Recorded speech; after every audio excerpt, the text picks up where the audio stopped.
আসসালামু আলাইকুম।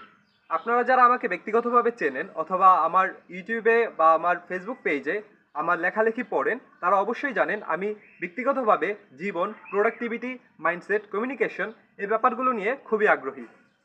আমি চেষ্টা করি সেলফ হেল্প বইগুলো পড়ার এবং সেগুলো নিয়ে কথা বলার। তো সেই বইগুলো নিয়ে ঘাঁটতে ঘাঁটতেই একটা বই হঠাৎ সামনে এসে পড়লো, 21 ডেজ অফ ইফেক্টিভ কমিউনিকেশন। তো এই বইয়ে 21 দিনের জন্য 21টি চ্যাপ্টারে বিভক্ত করে বেশ কিছু গুরুত্বপূর্ণ বিষয় যেগুলো একজন ভালো কমিউনিকেটর হওয়ার জন্য সাহায্য করবে সেই বিষয়গুলো লিপিবদ্ধ করা হয়েছে। তো আমরা নেক্সট 21 দিনে 21টি ভিডিওতে সেই 21টি টপিককে এক্সপ্লেন করার চেষ্টা করব আমার নিজের মতো করে। তো জেমস ক্লিয়ার তার অ্যাটমিক হ্যাবিট বইটিতে বলেছিল যে কোনো একটা নতুন অভ্যাস গড়ে ওঠার জন্য 18 থেকে 165 বা এরকম আশেপাশের কোনো একটা সময় লাগে, আমার ঠিক রেফারেন্সটা খেয়াল নেই। তো তবে অনেকে আবার এটাও শুনে থাকবেন যে যে কোনো একটা নতুন অভ্যাস গড়ে ওঠার জন্য 21 দিন সময় লাগে।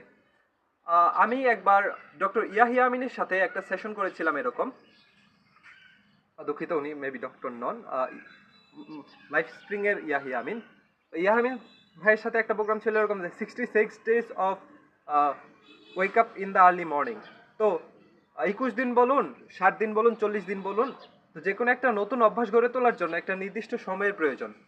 তো সেখানে 21 দিনই কেন বা হচ্ছে 60 দিন নয় কেন, সে আলোচনাগুলোতে আমরা এখন যাচ্ছি না। আজকে আমরা যে মূল আলোচনার উপর থাকবো সেটা হচ্ছে আমরা নেক্সট 21 দিনে এই 21টা টপিক আমরা ভালোভাবে পড়ার চেষ্টা করব। এই 21টা টপিক আমি ভিডিওর শেষে একটা স্ক্রিনশট যুক্ত করে দেওয়ার চেষ্টা করব ইনশাল্লাহ। আজ এ পর্যন্তই। আসসালামু আলাইকুম।